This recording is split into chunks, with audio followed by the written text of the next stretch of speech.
Thanks, Ben. Well batted today yourself, but it feels like it's a day for Joe Root in the main. I wonder if you could just tell us what he means to you as an England fan, an England teammate, a bloke.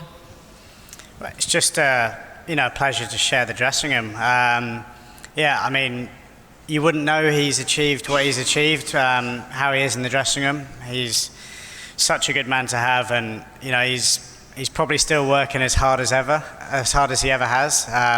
Always grinding away in the nets.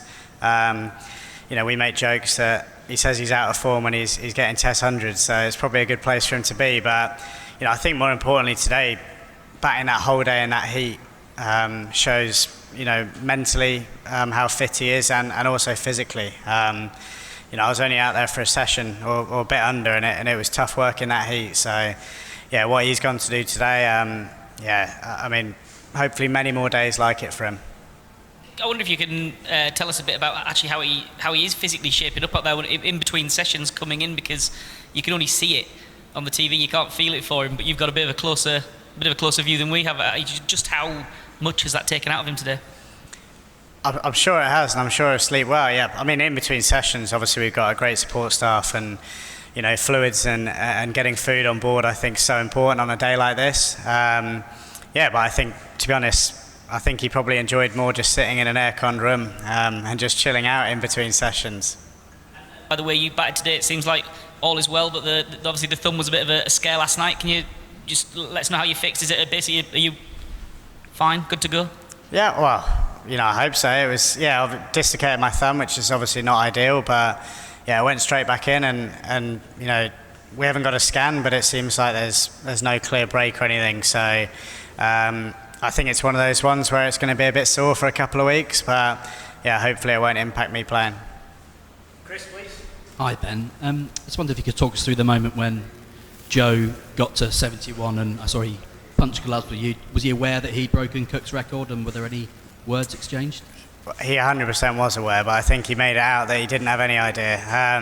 I didn't know that was how many runs he wanted. So I actually asked him, I think, and he told me. So he definitely knew. But that's one of those things where it's pretty cool being out there in the middle with him.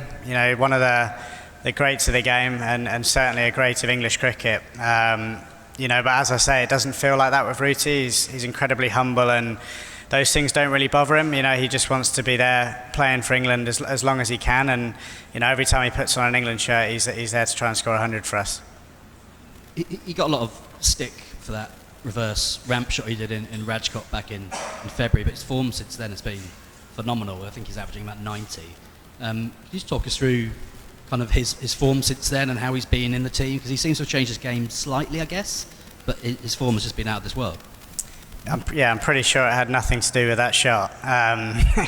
Zero relevance to that shot. I remember at the time, and he was a hero in this country when he was doing it to Pat Cummins in the Ashes. So, Rooty's form, to be honest, I think you can probably look through his whole career. When you play that many games for England, batting at the top of the order, you're going to go through periods where you don't score as many.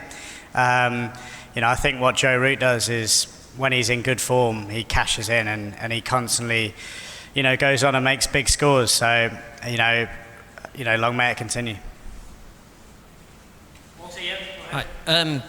Joe's only 33. Do you think he could put that runs record out of reach forever? A bit like Jimmy has with 700 Test wickets for seamers? Don't really think that's for me to answer. I think if Rooty stays fit and stays on the park and keeps playing for England, then there's no reason why he can't. He's an incredible player, and there's certainly no signs of his form dipping. So, just as a teammate, I'm sure he's not thinking that far ahead. It's just special to have him around, and it's special to witness kind of the form that he's in at the minute. Did someone put it back in straight away? Yeah, it did go back in straight away. I've done the exact same thumb the same way a couple of years ago. So, when I looked at it, I kind of knew, exactly what was wrong with it. But as I said, we got a great backroom staff. And thankfully there was no issue getting it back in. Did you sort of always think you'd be able to bat at some point, or was it a case of waking up this morning and seeing how it was?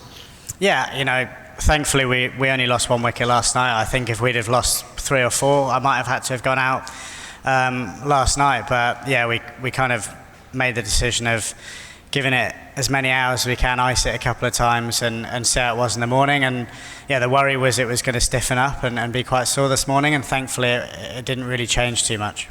And just based on how it is now and how it went last time, are you pretty confident you'll be able to play next week as well? Yeah, I want to say 100%. Yeah, I mean, obviously today went well, and I'm hoping each day is going to get easier and less sore. Last one, Stefan, please. What's the plan? Jason Gillespie's just been in here saying you guys will bat on and on. Yeah, I mean, I don't want to say too much because we haven't actually spoken as a team. I'll obviously find out after this, but you know, on such a good pitch at the minute, I would imagine we'll probably, you know, try and bat for quite a lot of tomorrow. I think, you know, we've got to earn the right to do that and start well in the morning, try and limit the damage, and hopefully get ourselves in a position where kind of after lunch we can really push on and try and score as quick as we can, you know, and hope that there's going to be 10 more chances. You know, the pitch isn't doing loads, but you've seen a little bit of invariable bounce and a fraction more spin today. So, yeah, hopefully with a whole day on it tomorrow, day 5 might do a fraction more. What do you need on that pitch to create those 10 chances? We've only had 13 wickets in the match so far. Good question. You know, we took 10 on it. Obviously, we're probably not going to have 150 overs, but hopefully the pitch won't be as good as it was day 1 and the start of day 2. So, look, as I say, we've obviously had an incredible day, but we've still got a lot of work to do in the morning, and earn the right to put ourselves in a position where, you know, when a side gets 550, you know, to even be talking about trying to maybe get 600, 700, we'd have been very happy with this morning. So, yeah, I think it depends on how quickly we score and how well we start in the morning, and then, you know, we'll be doing absolutely everything to try and take 10 wickets.